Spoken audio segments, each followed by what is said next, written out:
Bonjour, nous sommes en 2014 dans le site docteurangélique.free.fr dans une série de vidéos consacrées à la préparation pour la lecture de saint Thomas d'Aquin.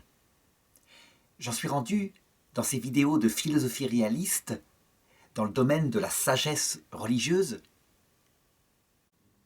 à l'étude de la seconde voie d'accès à l'existence d'un être premier créateur. Alors, comme on peut le constater, cette deuxième voie arrive beaucoup plus tard par rapport aux 4 autres qui ont été développées dans d'autres vidéos. Tout simplement parce qu'elle me paraissait la plus compliquée. C'est bien une voie philosophique. Ça veut dire qu'elle s'appuie certes sur des données de la science, mais elle pose des questions qui ne sont plus du domaine de la science. À savoir l'origine, la cause première de l'univers tel qu'on le constate. Cependant, cette voie-là s'appuie sur le monde physique tel qu'il s'est structuré au tout début de son apparition. Elle s'appuie sur ce que la science croit en savoir en cette année 2014, à travers les théories les plus admises. Donc, l'origine première serait un Big Bang, une grande explosion, comme le disait l'abbé Lemaître. Mais tout de suite après, cette matière qui serait apparue se serait organisée de manière extrêmement précise. Eh bien, le minimum pour développer cette voie d'accès à l'être premier, eh bien, c'est qu'il faut s'y connaître en physique théorique. Donc, dans ces premières secondes de l'univers, lorsque la matière s'est structurée. Et c'est quelque chose qui n'est pas facile du tout.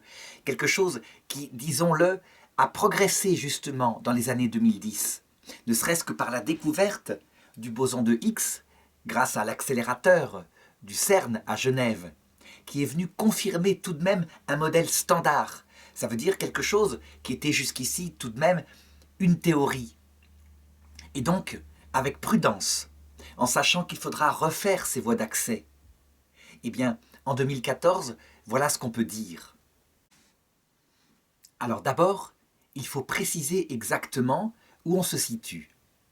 J'avais montré dans les précédentes vidéos qu'en fait, il y a 5 grands sauts d'organisation qui obligent à se poser la question de l'origine de ces sauts d'organisation. Le premier, c'est le plus fondamental. C'est l'apparition du tout, à partir, probablement, de rien. Donc c'est ce qu'on avait vu à la vidéo précédente. Je sais qu'il existe des théories qui prétendent qu'il n'a jamais rien existé. Il y a toujours eu quelque chose de matériel. Et donc j'ai montré comment le monde tel qu'il est actuellement infère en réalité qu'il y ait eu un grand commencement. Cette première voie d'accès à l'être premier, donc qui oblige à poser un créateur au sens propre du terme. Ça veut dire quelqu'un qui, à partir de rien, sachant que lui ne fait pas partie de cet univers. Ce n'est pas possible, puisque cet univers tout entier est corruptible. À partir de rien, un créateur qui n'aurait jamais commencé d'exister, donc qui serait éternel, obligatoirement, sinon qui l'aurait créé, le néant, et c'est tout aussi stupide. Eh bien, cet être premier aurait créé l'être du monde. Donc, cette première voie, c'est la plus fondamentale parce qu'elle aboutit justement au sens, je dirais, profond du terme, à un créateur. Ça veut dire quelqu'un qui, à partir de rien, dit « et cela est ». Cette deuxième voie, eh bien, elle ne va pas inférer directement un créateur. En fait, à partir du moment où l'être de la matière est apparu, cet être s'est organisé. Et donc on ne part plus de rien, on part de l'apparition de ce que Aristote pourrait appeler, même si ce n'est pas tout à fait ça qu'il veut dire, une matière première, en tout cas une matière primitive, qui apparaît à partir du néant. Alors, comment est-ce que procède cette voie d'accès à l'existence d'un être premier ? Eh bien, comme les autres voies, elle procède en 3 phases. Son fondement, il est dans le domaine de la physique, au sens propre du terme. Il consiste à décrire au maximum ce qui s'est passé. Plus on connaît ce qui s'est passé, plus le fondement de cette voie d'accès à un être premier sera solide. Et justement, par rapport à cette première phase, ce qui m'a permis d'essayer de me lancer dans ce travail de vulgarisation, eh bien c'est justement le travail de vulgarisation que j'ai beaucoup apprécié, qui a été certes beaucoup critiqué. C'est le travail des frères Bogdanov. Ils sont, on peut dire, des pédagogues parfaits, parce qu'ils savent justement utiliser des analogies prises dans la réalité qui nous entoure pour mieux expliquer ce qui s'est passé dans ces premières secondes. Il n'est pas question, dans ces leçons de philosophie, d'utiliser le langage spécifique qui sert à visualiser ce qui s'est passé, à savoir le langage mathématique. Parce qu'en réalité, il s'est passé des choses que le langage oral ne peut pas exprimer. Ce sont des choses parfois contre-intuitives, mais que des métaphores peuvent bien exprimer. Le langage mathématique, il faut le laisser aux spécialistes en mathématiques, et ce n'est pas donné à tout le monde de comprendre ce qu'il veut dire. La deuxième étape consistera à appliquer ce qu'on appelle le principe de causalité, à savoir que lorsqu'un effet se produit, eh bien, il lui faut une cause qui lui soit adaptée. Il n'y a pas de contre-exemple. Par exemple, cette télécommande qui me sert à arrêter la caméra. Si je provoque de la faire tomber par terre, donc ce sera une cause, et cette cause va produire un effet. Eh bien, l'effet sera forcément adapté à la cause, à savoir que cette télécommande ne va pas se transformer en grenouille. L'effet produit sera un bruit et éventuellement la destruction de la télécommande. Ça, c'est un effet adapté. Et bien de la même façon, puisqu'il apparaît un monde que je vais essayer de décrire au maximum avec les analogies prises chez les frères Bogdanov, un monde hyper intelligent, eh bien, je poserai le principe de causalité. Faut-il poser une cause qui soit adaptée à cet effet? Et la troisième étape, évidemment, c'est l'étude de cette cause qu'on pose. Et j'essaierai de montrer qu'il faut poser obligatoirement un être premier à l'origine, une intelligence. Mais que, comme le disent très justement les frères Bogdanov, une intelligence d'un scientifique, d'une sorte d'ingénieur. Pas l'intelligence, par exemple, du Dieu des musulmans ou des chrétiens. Pourtant, c'est peut-être le même, parce que rien n'empêche qu'un Dieu qui s'occupe des hommes, comme le disent les musulmans et les chrétiens, soit par ailleurs un ingénieur de haut niveau qui organise les constantes dans la matière. Mais en tout cas, pour ce qui est des frères Bogdanov, dans leur démarche purement philosophique, ils poseront simplement son rôle d'ingénierie. Donc un Dieu à la manière de Spinoza, ça veut dire un grand organisateur de l'univers, qui ne s'occupe pas du tout du sort des humains, un scientifique de haut niveau, disons. Alors, procédons par étapes. D'abord, la première étape. Qu'est-ce qui s'est passé? Eh bien, on peut dire que juste après l'apparition de la matière, en gros, si on déroule le film de ce qui s'est passé à partir de maintenant et qu'on revient en arrière, on s'aperçoit que le monde, en réalité, il a été en perpétuelle extension. Il s'est perpétuellement refroidi. Et certes, dans certains lieux précis, il y a eu une complexification, je dirais, unique, nouvelle, avec l'apparition de la vie sur Terre. Mais globalement, pour ce qui est de l'univers, tout part d'un premier instant, et le reste est une simple conséquence. À savoir, la totalité de toute la matière qui compose l'univers, à un moment précis, apparaît, ou plutôt, pour être précis, en même temps que l'apparition de cette matière, apparaît le temps. Si bien que il est impossible de poser quelque chose comme la question « qu'est-ce qui se passe temporellement avant cette apparition ?» puisque le temps n'existe pas. Par contre, on peut tout à fait se poser la question de la cause de cette apparition. Cet univers, extrêmement concentré, donc toute la matière dans un point plus petit qu'une tête d'épingle, immédiatement entre en expansion.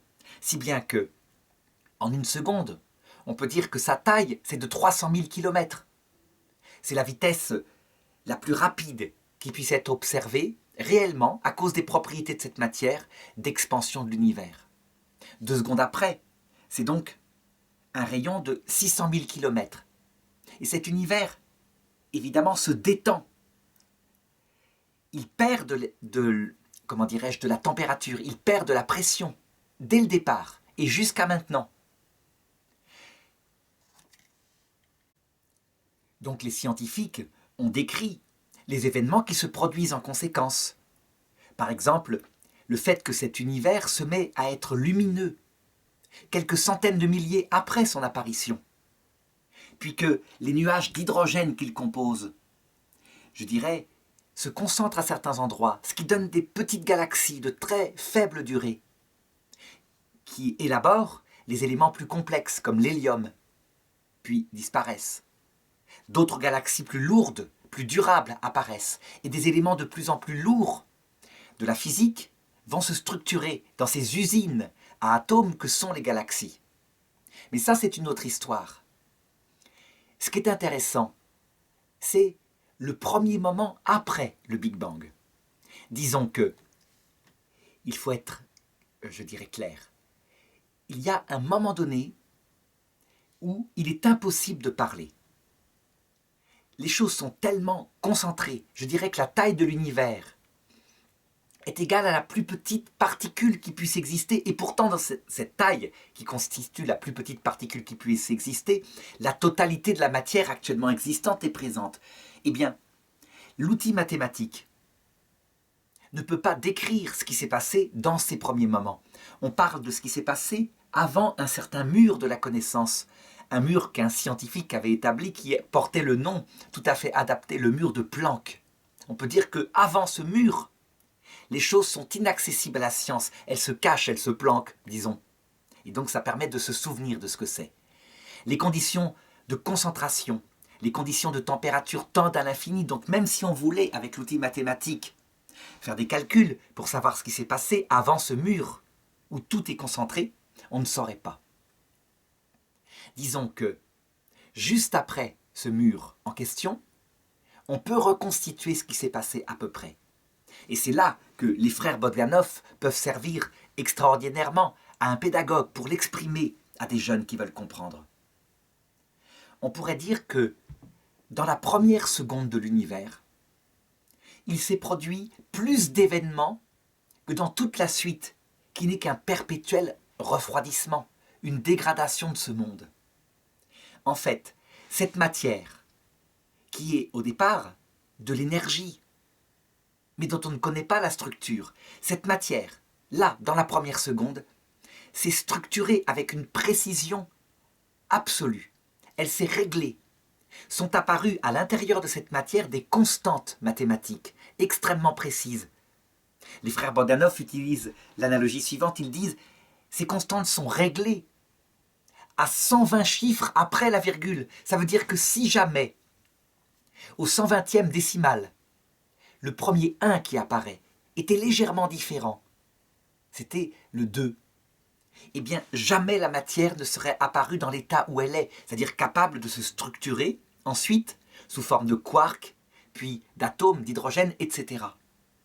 Elle se serait simplement transformée, je dirais, en une vaste explosion d'énergie qui se serait dispersée, sans donner un monde construit comme on le voit actuellement. Le problème, c'est que les constantes de cette matière, eh bien, pour qu'elles apparaissent comme ça, directement réglées, dès le premier départ, dès cette première seconde, eh bien, il y a autant de chances, disent les frères Bogdanov, et c'est encore une analogie, une métaphore, que si, avec un fusil, on tirait sur une pièce de 2 € située à l'autre bout de l'univers du premier coup dans le mille. On voit à quel point c'est quelque chose de stupéfiant ce qui s'est passé.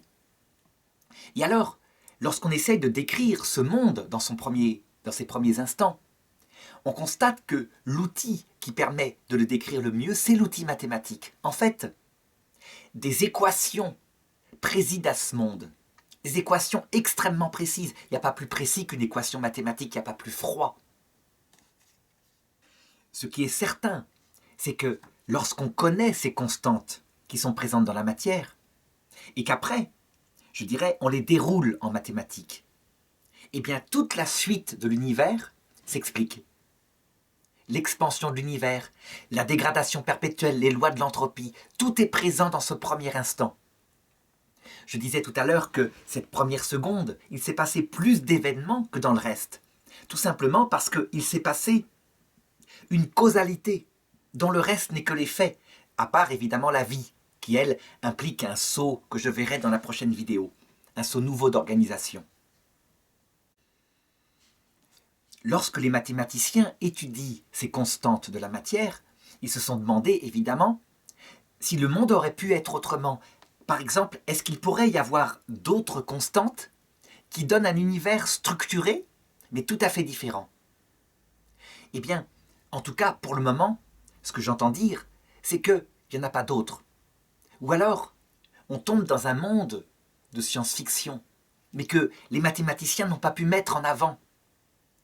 Cette constante-là, telles qu'elles sont actuellement, sont, pour le moment, dans l'état de la science actuelle, les seules qui auraient pu exister, en tout cas pour expliquer notre monde tel qu'il est, à moins de poser d'autres constantes qui, là, inféreraient des mondes de science-fiction. Mais disons, ajoutons tout de même que d'autres scientifiques disent que la matière à l'apparition, lors du Big Bang, est un peu comme une matière informe, une matière première, que des mathématiciens ou un ingénieur suprême pourrait organiser de toute autre matière, un peu comme un enfant qui prendrait de la pâte à modeler et qui pourrait faire avec un château, mais aussi un animal, diverses choses selon son imagination. En tout cas, la science actuelle, évidemment, est bien incapable d'aller très loin dans ces recherches-là. De manière claire, compréhensible à toute personne, d'autres univers à partir de constantes différentes, peut-être qu'on comprendra. Ce qu'il faut comprendre en tout cas, c'est que plus les physiciens, plus des gens font de la physique et étudient ces constantes premières, plus ils tombent en admiration devant leur précision d'horloger. Et on retrouve ici la grande analogie qu'avait pris Voltaire, un grand horloger de l'univers. Parce que, évidemment, tout de suite, peu de sciences se disent c'est une question de probabilité. Peut-être que c'est apparu parce qu'il y a eu plein d'autres essais. Beaucoup de sciences montrent que on dépasse toutes les possibilités du réel, tellement c'est précis. C'est aussi grandiose que si, par exemple, on prenait les pièces complètes d'un ordinateur actuel ou d'un avion de chasse actuel, démontées, qu'on les lançait en l'air, et que par hasard elles retombent, remontées exactement comme il faut pour que l'avion fonctionne. Eh bien, cette métaphore-là, elle illustre un petit peu ce qui s'est passé dans ce premier moment.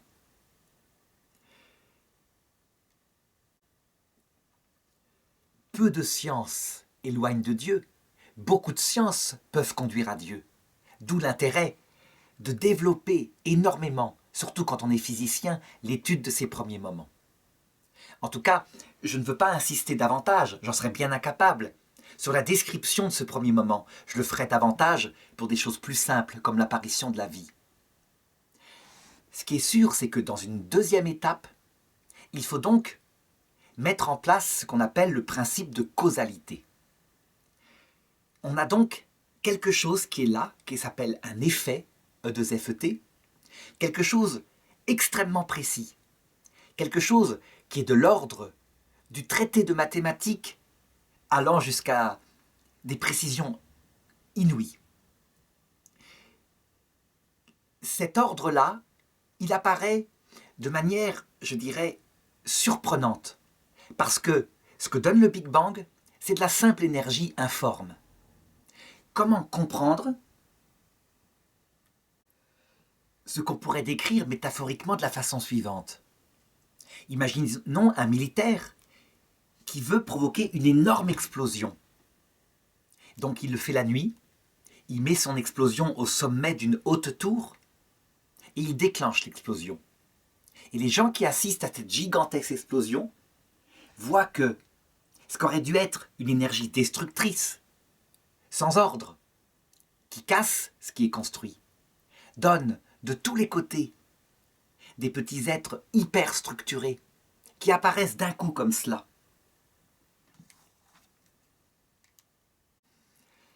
Si une fusée de feu d'artifice donnait une boule, une sphère avec des étincelles de lumière de toutes les couleurs, on pourrait dire, à la rigueur, on se sert de la chimie, l'effet produit est en rapport avec la cause, même s'il a fallu tout de même des hommes pour l'organiser.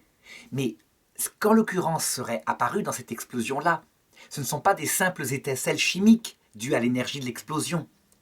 Ce serait, dès le départ, dans cette première seconde, des êtres structurés, avec une précision incroyable, des cathédrales lumineuses, des châteaux, des choses comme cela. Quelque chose qui ne correspond pas à la cause, une explosion chaotique. Donc j'essaye de développer cette métaphore afin que chacun comprenne la complexité de ce qui est apparu de ces constantes en question. Un principe de causalité, il se formule comme cela. C'est vrai que tout effet a une cause, mais en allant plus loin, tout effet a une cause qui lui est adaptée. Par exemple, si un petit dôme apparaît, eh bien, on est certain, c'est le principe de causalité, que la cause, qu'en est à la source, c'est un ADN humain. Alors, on sait qu'en 2014, la science prétend donner la vie à des êtres humains, ou rêve de le faire, en se passant d'un homme et d'une femme, qui le feraient ensemble, tel que la nature le donne. Mais jusqu'ici, jusqu'à nouvel ordre, aucun être humain n'est né en dehors de cette cause qui lui est adaptée, et qui est un père et une mère qui s'unissent avec un lieu pour recueillir l'embryon qui se développe, le ventre d'une maman. On voit bien, l'effet, un nouvel être humain, a une cause qui lui est adaptée. Ce principe de causalité, il sert tout le temps en science. Lorsque des paléontologues trouvent sur le sol des cailloux qui visiblement ont une forme spéciale, des éclats ont été enlevés, on arrive à des tranchants, eh bien, immédiatement, quand le travail est trop précis, qu'il y a eu, je dirais, une trentaine de coups, ils infèrent une cause. Ils ne disent pas que ça vient de ce caillou qui est tombé de la montagne, qui s'est cassé peu à peu, qui a donné ça à la fin. Ils disent, il y a eu une intelligence qui a fabriqué ce caillou, c'est un homme préhistorique, un chasseur, un cueilleur. Évidemment, parfois, il arrive qu'il pousse trop loin le principe de causalité, à savoir que dès qu'on trouve un caillou avec un éclat qui est tombé, un seul, on ne peut pas tout de même poser forcément une intelligence qui l'a structuré. Quelquefois, il y a des hasards qui produisent les choses. Mais au bout de 30, 40 gestes qui structurent cette pierre, eh bien, on parle d'une intelligence parce qu'il y a eu une intention. Eh bien, c'est ce même principe de causalité qu'il va falloir essayer d'utiliser ici pour essayer de comprendre qu'est-ce qui a mis, ou qui a mis, l'ordre dans ce monde tel qu'il est apparu au commencement.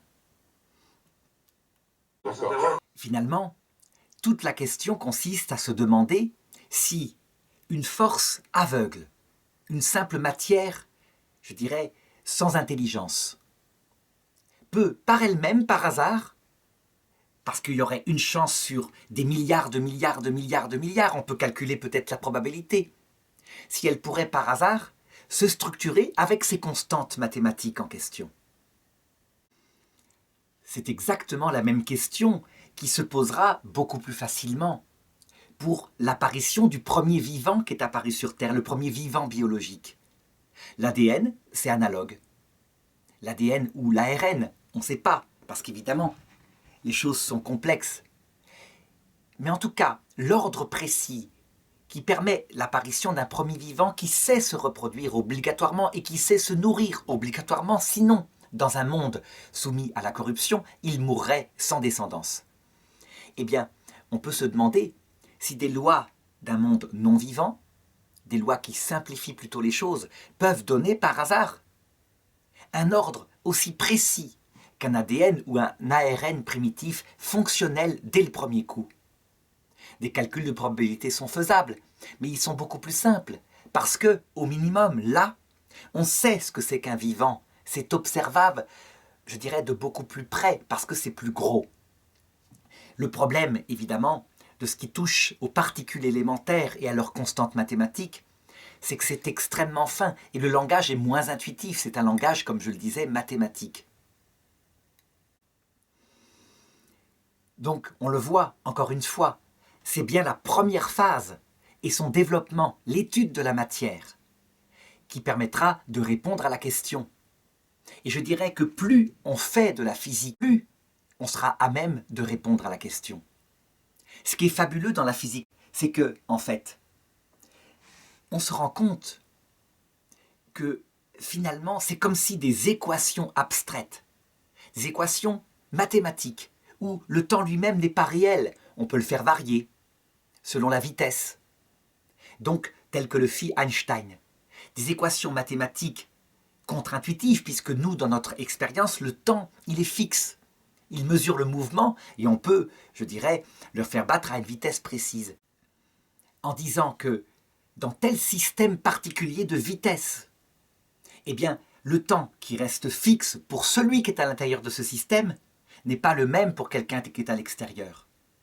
Par exemple, si on envoyait un homme dans une fusée qui accélère perpétuellement avec un moteur capable de faire cela, qui voyage 10 ans dans la galaxie, puis revienne sur Terre en ayant, techniquement, dépassé la vitesse de la lumière, alors que c'est chose impossible, puisque, on le sait, ça c'est une expérience, la lumière est toujours dans une vitesse constante, quelle que soit sa propre vitesse, devant soi, derrière soi, 300 000 km par seconde.